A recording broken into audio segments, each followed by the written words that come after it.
So we're going to Yalumba, the Octavius, sorry, 2018. Yeah. So yeah, so now we've headed into Barossa. And I think one of the things that's worth saying with this one, this is founded in 1849. So it really is part of the history of the early days of Australian wine, and the Hill-Smith family. So also a family that has been part of the Australian story since the beginning. So tell us a little bit about Yalumba. Yeah, they're a fantastic family. I mean, Robert Hill-Smith is one of the great, kind of vignerons of Australia. By any stretch of the imagination, he's one of the great people in wine. And I'm really thrilled that this wine has gone on to La Place de Bordeaux. It's always been a little bit of a sleeper, but in my view, it's one of the finest that epitomizes the whole Barossa aesthetic. It's based on very old vineyards, one going back to 1854, the year before the 1855 classification. So if you can imagine what you're drinking there or tasting there, you're tasting fruit from some of which the vines were planted in 1854.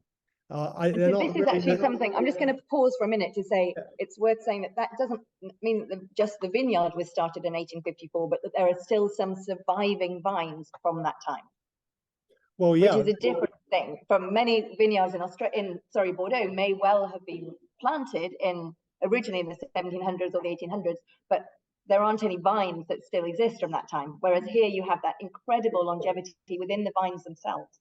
Yeah, that's right. So they're surviving vines. So it's not just some of it. The majority of that vineyard was planted in 1854. And of course, rather than replants, they layer the vines. So, even the material is exactly the same genetic vine stock material. And this is the thing about the Barossa. The Barossa's just got such an extraordinary, number of heritage heirloom vineyards. There are still plantings in the Barossa that are still producing fruit that were planted in the 1840s. Not many of them, but it just absolutely highlights, what an extraordinary place it is. And you've got here, this goes from 112 to almost 600 meters. And there's another pretty incredible statistic here. Yeah, 11,600 hectares of vineyard. I mean, this is a big. There's a lot for them to choose from here. But I just love the story of the Octavius, because in fact, Yalumba is also the only winery, to my knowledge, in Australia, and I've pretty much been to most of them, in which, in fact, I'm pretty sure I'm right. It has the only cooperage, its own winery cooperage in Australia. So all the barrels are coopered at Yalumba. And the reason why it was called the Octavius, the idea was to age it in small octaves, which are small size barrels. But that proved in the experimental phase not to be really beneficial. And so the size of the oak has increased, but they've kept the name the Octavius. And by small size, by small size, do you mean 225 or smaller than that? Yeah, much smaller, the octave. And I'm afraid I am being called out because I can't remember how many liters, but it's about 100 liters, says Emma. 100 liters. Yeah, thank you. I was going to say 80 liters with the 8 and that, but yeah. So it's but they're now using puncheons as well, which go up to 500 liters. So they've been.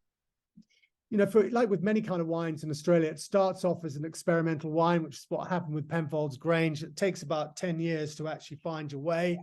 And then I think this wine is an exceptional wine. Every time I look at it, this wine absolutely epitomizes what great Barossa Shiraz is about. And I hope that the audience or the people tasting it can see it. I'm sure they can. And I love what you just said there, that a lot of Australian wines will start out as a small scale experimental and then go from there. And that kind of captures a lot of the spirit of what you're talking about in the book, going back to this idea of being ambitious, seeing what you can achieve, and then it turns out you can achieve a lot.